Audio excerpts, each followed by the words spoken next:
We stay with football on the SportsMax zone. Manchester City have vanquished their demons of last year as they beat Real Madrid in their Champions League semi-final tie with a 4-0 second leg win at the Etihad for a 5-1 aggregate score. They will play Inter Milan in the June 10 final in Istanbul. This has put Manchester City in position to replicate Manchester United's historic treble-winning season of 1998-99, the only English team to win the Champions League, Premier League and FA Cup in one season.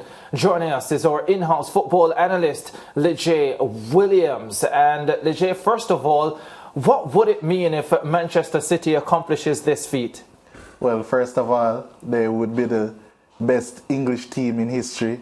Second of all, it would cement Pep Guardiola's legacy as being the best manager, best coach in football history as well. I don't think people quite understand the significance of what Manchester City are accomplishing. Brent spoke in the previous segment and yesterday about how good Manchester City is in terms of this being probably their best team under Pep Guardiola. And I think in order to understand what he's saying, you have to understand what Pep Guardiola wants out of football. He wants complete control.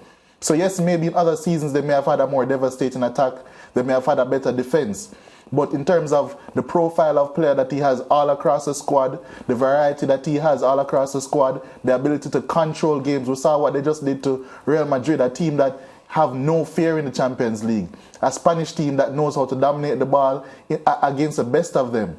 And they went to the Etihad and they were completely annihilated. It wasn't a close game. It wasn't, oh, Madrid, maybe if they scored here, it could have changed the result. Manchester City annihilated Real Madrid. And that's not a normal thing for an English team to do, no matter how good they are.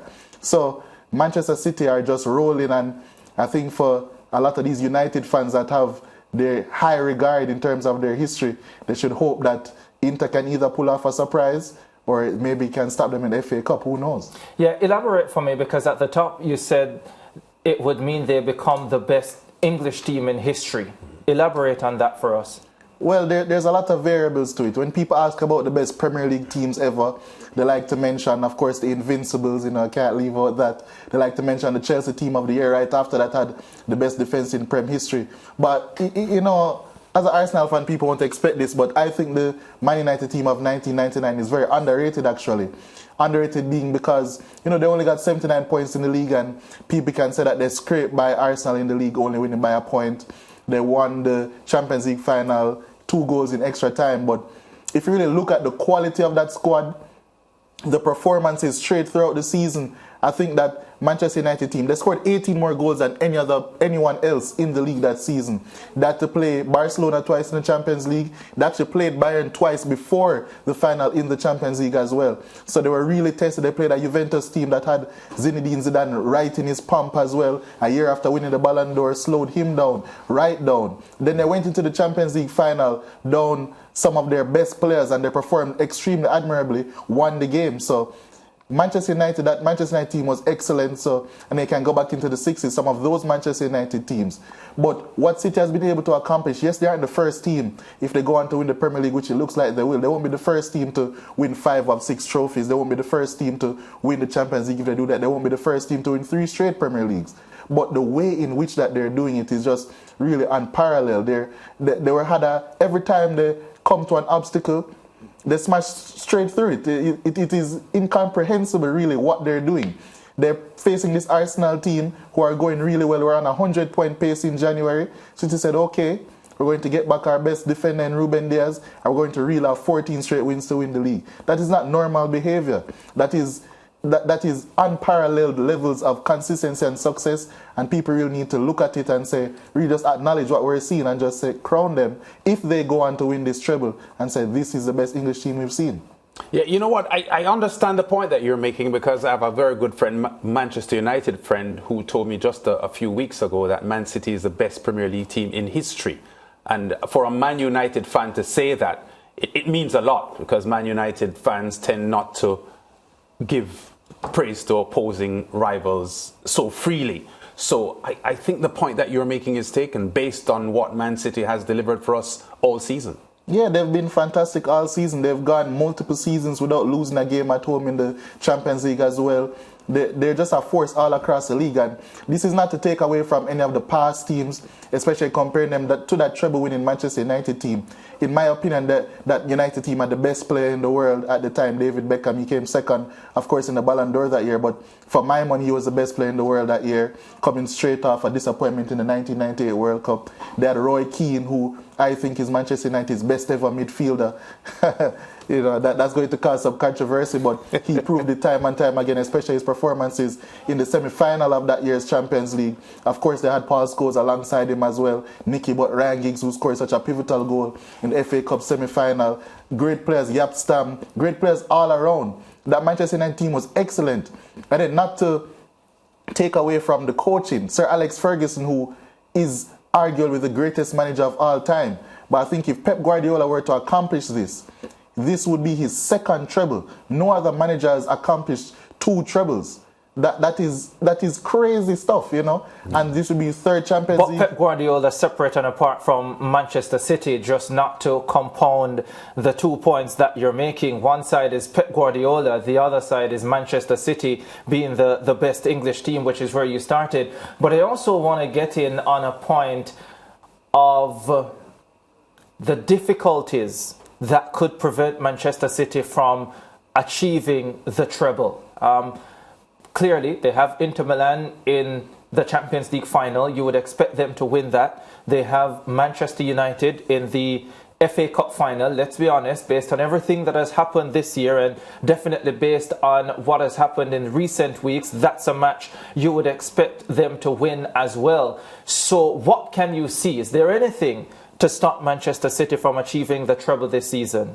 I think if any team is going to do it, it's going to be Manchester United, for the reason being that Inter Milan, I just don't think there's a match. To be very frank with you, there isn't a matchup where Manchester City will not be favoured. They're the best team in Europe, and that it's going to sound dumb, even if they don't win the Champions League, just like last season, they were the best team in Europe then. But it's just, the ball is round, anything can happen. And Manchester United are a very well-coached team. They have a lot of transitional threats to really damage some of the defensive ability of Manchester United. Manchester City. We saw that earlier in the season when they beat them at Old Trafford. The ball is round. Manchester United have a lot of quality, especially individually as well. So a lot of things can happen. But if everything goes to plan and Manchester City plays how they usually play, control the game, there isn't a team in the world that can beat them if they're unsung. What I hear you saying is that only the weight of history can prevent Manchester City from going on to win this treble. Basically, they're the only ones who can stop themselves at this point. When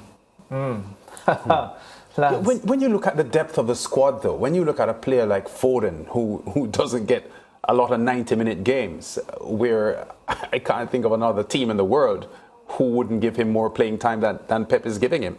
Yeah, I mean, that's an interesting point. I think Foden probably just got injured at the wrong time. Yeah. So by the time he came back, Jack Grealish was performing like one of the better left wingers in world football. So that's a sticky one. But interesting, people like to talk about the depth of Manchester City. And they are a very deep team. But Manchester City has used the least amount of players in the Premier League this season.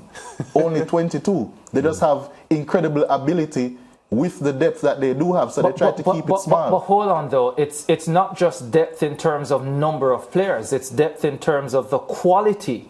Because if you look at the players that Manchester City is able to bring off the bench, they would probably be starting in any other Premier League team. You can't say the same about many of the other Premier League teams and the depth that they have coming outside of Premier League team and say any team in Europe. Any team in Europe, and not you're not right. just the Premier League. So it's not just depth in terms of the numbers; it's depth in terms of the quality. Yeah, that's a fair point. But I know you don't want me to dovetail this point with coaching, but a lot of that does come down to coaching. If you think about the depth that you're speaking of in terms of Foden, straight from City's academy, Julian Alvarez was brought straight from Argentina. I think just identifying a lot of you just have to big up Manchester City's recruitment team and how they profile players to come into the squad. Akanji was he was not heralded at all as going to be a really good signing.